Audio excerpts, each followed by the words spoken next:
هذه القصيدة موجهة من الشاعر خالد الراعي إلى أخيه الشاعر فؤاد الراعي. أبو المهند قال يا هاجسي هات القصيدة اللي أبد ما قريته، هات القصيدة اللي أبد ما قريته،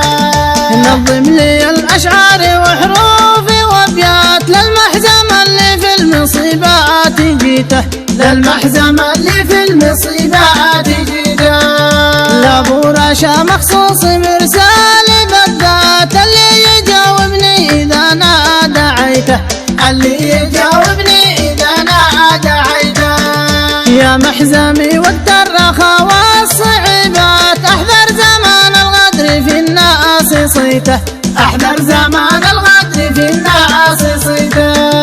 واحذر مخوة من لهم في الرذيلات والكف يخاوه لو بدمك شريته، والكف يخاوه لو بدمك شريته،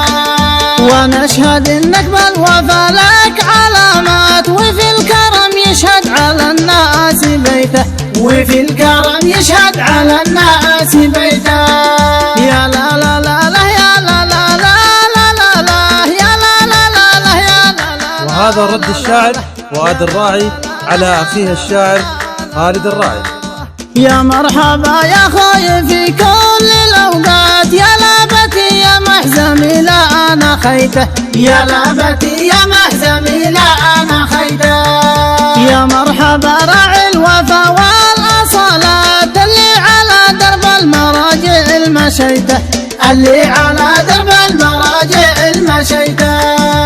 أبو رشا قال يا عساها سهالات واللي معي وفي أبد ما لقيته، واللي معي وفي أبد ما لقيته،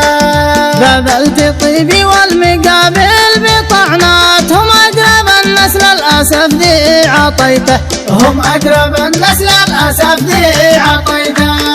يسجلها يا التاريخ وسط السجلات غدر الصديق اللي أبد ما هقيته، غدر الصديق اللي أبد ما هقيته، ذيل المراجل ما يجيد المهمات ولا يبادلك الوفاء إن وفيته، ولا يبادلك الوفاء إن وفيته، ولا يبادلك